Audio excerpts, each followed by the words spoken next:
Don't get blinded by the light from fame. We're all ordinary people at the end of the day. We make decisions, some good, some bad, but we all pushing for things we never had. Ordinary people with extraordinary ways. Yeah. Everyday people trying to make a way. It's just Ordinary people with extraordinary ways. Yeah. Trying to make a difference step by step each day. It's just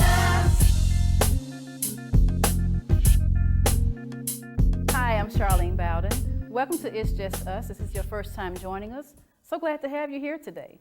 And if you've been here before, welcome back. We're so glad you chose to stop by again to watch the show. On today's show, I'll be talking with Mr. Craig Stewart.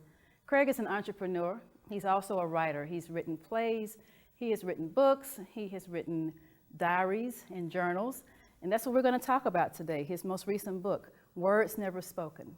Now, Craig wrote this book kind of like a diary, so he didn't intend for anyone else to see it but Craig. So you can only imagine what is involved in this book and what the conversation is going to be about, because it's his personal thoughts, his personal feelings and ideas, so we're going to talk about that with him. Stay with us. We're so glad you're here. We'll be right back.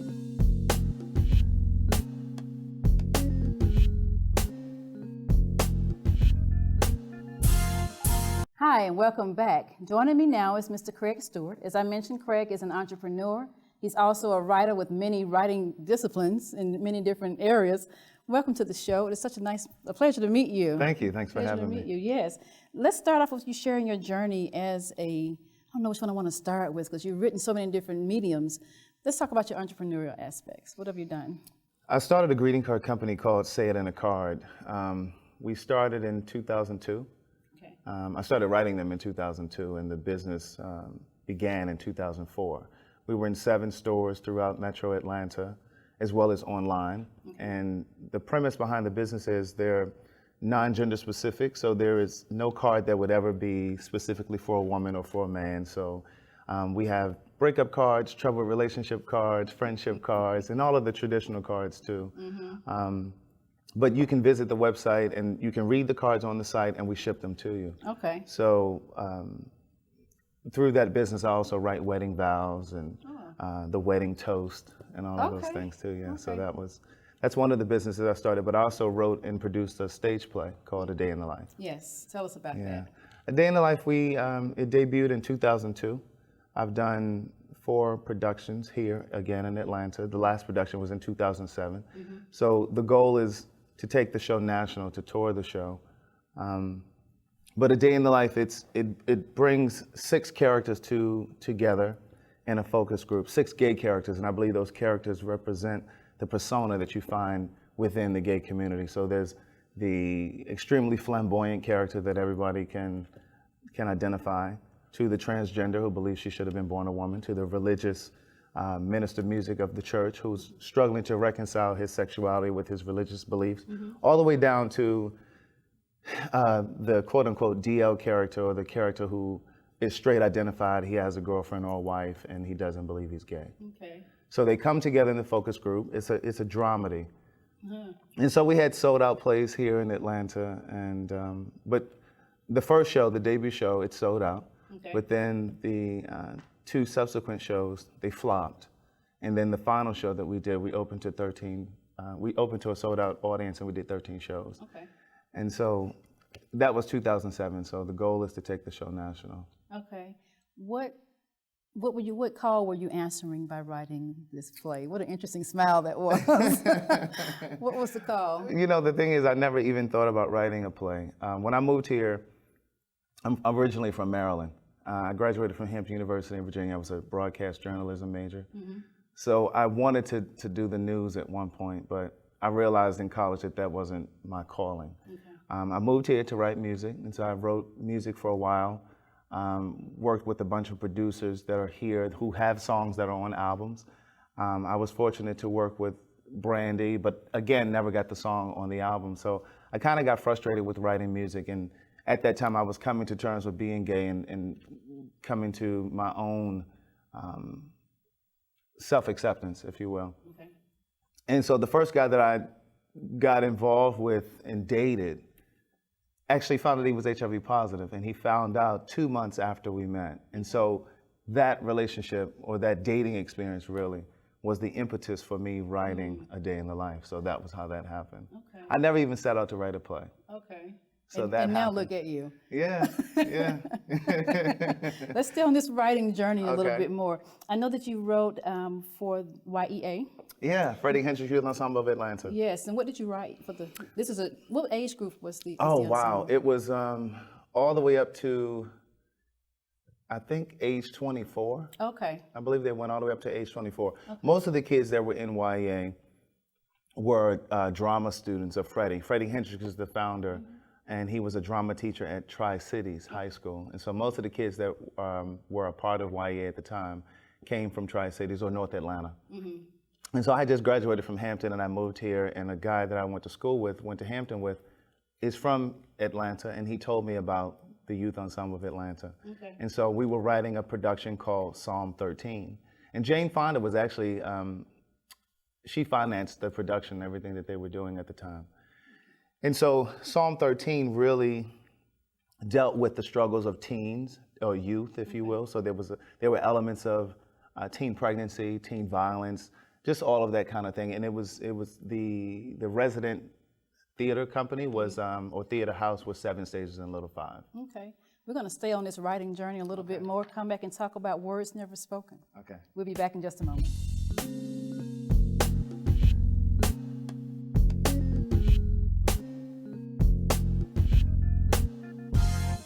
Thank you so much for staying with us. I'm speaking with Mr. Craig Stewart. We are talking about his writing journey, and now we're going to focus on words never spoken. I think I want to start kind of in the back and work our way up on this one. Who is the intended audience for this book? Oh, wow. The intended audience is any parent that's struggling to accept their child that's gay. It's for the dreamer, the person who is focused on an idea, a business, but there's no evidence that it's going to work out, and so they're so close to giving up. So it's for that person. It's for the little boy that's afraid to tell his parents that he likes other little boys. It's for the man who is considering getting married to a woman because he thinks there's no other way. So it's for yeah. One thing when you were introduced to me that I really wanted to pull out of this conversation and hopefully help and encourage and motivate others is the truth conversation. Because there's, we hear the scripture or the statement or whatever you want to call it, you should know the truth, it'll make you free. But we take out the part, you got to know it. So it's a self-discovery, a self-exploration. When you know it, that's when freedom comes, for whatever the freedom is for someone. So I want to know some of the feedback that you've gotten from your readers on the book. Excuse me. The feedback has been excellent. I've almost been bracing myself for something other than this great reception, but it's been amazing. And when I wrote this book, I had lived here in Atlanta for 13 years.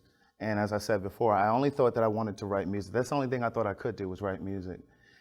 And after 13 years of starting Say It in a Card, producing A Day in the Life, I got to a point where I was starting to feel unfulfilled, and I was thinking that I was on the wrong course, that writing wasn't my calling.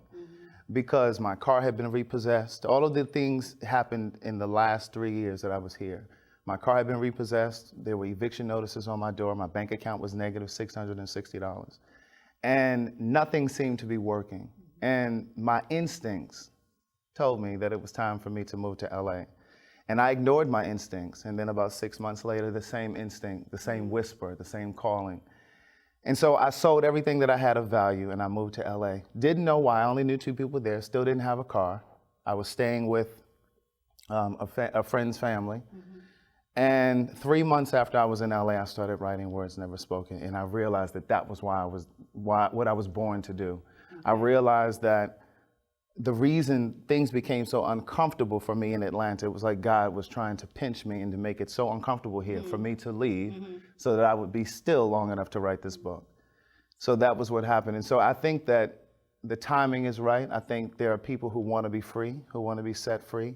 And I think that it's time for a healthy, honest, national conversation about sexuality, especially in the Black community. Okay. If you can do this in a nugget, pull something out of this book that you really want to share I know we got a whole conversation here, but I just want you to take some nuggets out and let's talk about it. So I want people to know what's in the book. So just let's talk about that. It really is about self-acceptance, and it really is about giving yourself permission to be free and to live your truth and to stand in your truth without apology, to live an unabashed life. I think that if we lived in a world where we embraced and accepted people for who they are, we wouldn't have the level of deception that we have when it comes to men who are married to women, or women who are married to men who know that they are also gay. I think we would see a difference in the HIV rate in the Black community, but we have to open up a pathway for people to feel that they can be who they are, you know, without hiding their truth. Right, and it's still a truth conversation. It's a truth And, conversation. you know, and we don't want people to feel, I don't want people to feel that that has to be your truth. Well, if I'm doing this, then that must be my realization. Whatever the realization is, just come to that place of truth and understanding, and then you can walk in that place of acceptance and live your life. Tell me some of the emotions that you experienced when you saw those words on paper. Oh, wow. Writing the book, I really didn't even know if I was going to put the book out. When I first started writing it, I didn't even know that it was a book. And then once I realized that it was a book, there was quite a bit of trepidation in terms of putting it out, because I thought about the perception, the way that people might view me, because it's extremely honest, and that's why I call it Words Never Spoken, because it's things that I've never talked about, and that we just never hear, period. I write about a depression. I know I opened up a big conversation. Gotta take a break real quick. So when we come back, you finish sharing, we'll be right back.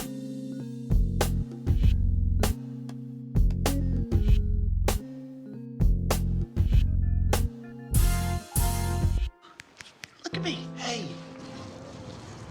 Raymond, look at mommy. Maybe the light hurts his eyes. Maybe she's just not hungry. Maybe he can't hear us. Maybe we're not stimulating him enough. Maybe it's a phase.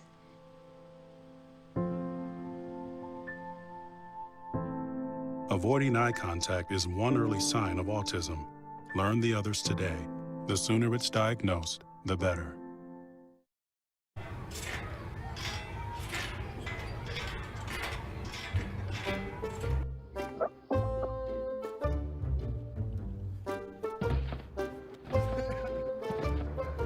Ballerina.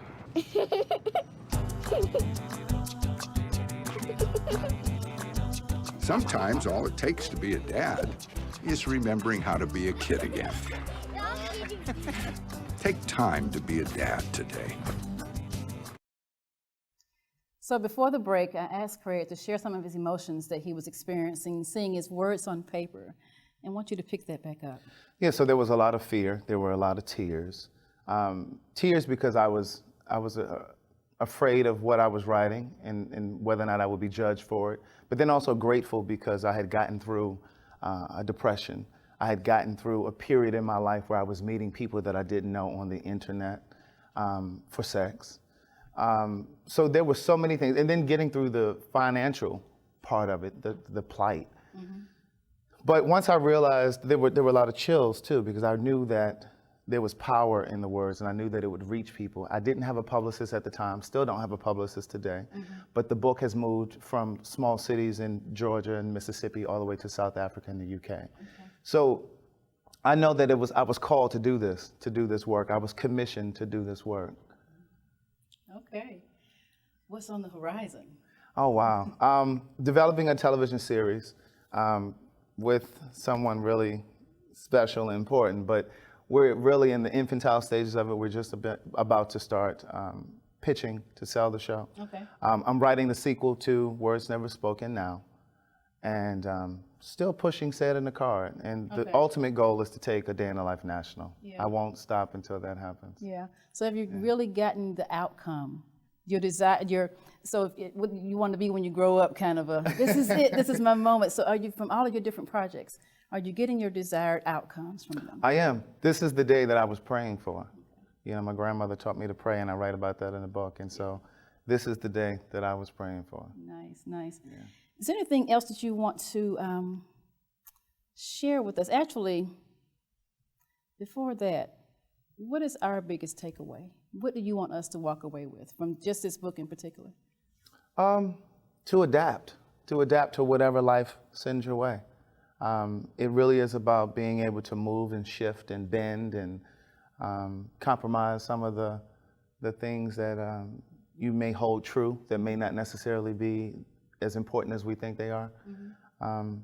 But yeah, of course, the backdrop of this book is my coming out story, but it's so much more than that. It's also my parents' divorce and how that impacted me, my sister's drug addiction, my brother spent 23 years in jail. So it's all of those things. It's not just this coming out story. Yeah. Yeah, it's bigger than that. It transcends race, gender, sexuality. Yeah. Yeah. You doing anything with your music? Yeah, I actually, when I was living in California, I actually wrote a song, and the artist is actually recording that song now. Okay. So, yeah. So you write more for other people than... Yeah, yeah. You do sing? No, though? I don't sing. I mean, I can hold a tune, but I'm not gonna. Not a performer, No, definitely not a recording performer. artist, Yeah, then, yeah, right? right, Okay. right. I'm so glad you're here. Such a Thank pleasure you to for meet having you. me. I really Thank enjoyed you for talking having with me. you. And again, I was just intrigued when the book was presented to me by a mutual acquaintance of ours, and he said, "Would you be interested in something like that?" It's like I'm really interested in conversations and people opening up to truth. Yeah. I'm absolutely interested in that. So I'm so glad you were able to join me today. Would you share your contact information with us? Absolutely. I can be reached through my website. It's www.craigthewriterstewart.com. My email address is there, and then of course you can purchase the book from there as well through Amazon, Kindle, or any of the e-readers. And the audiobook is now available too. I narrate it, so that's available as well. Okay, you do workshops too, don't you? I do. Okay, and who attends your workshops?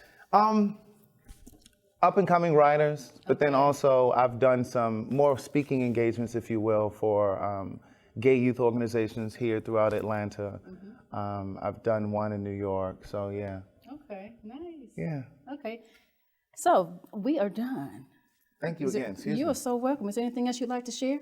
No, that's it. You're good? Thank you. All hearts and minds are clear? All hearts and minds are clear. Come back as you progress, as I you will. move forward. All the best to you and in your endeavors. And please keep in touch with me. I will. Love to have you come back and sit and chat a while. I will. Okay. Thank you. Thank you so much.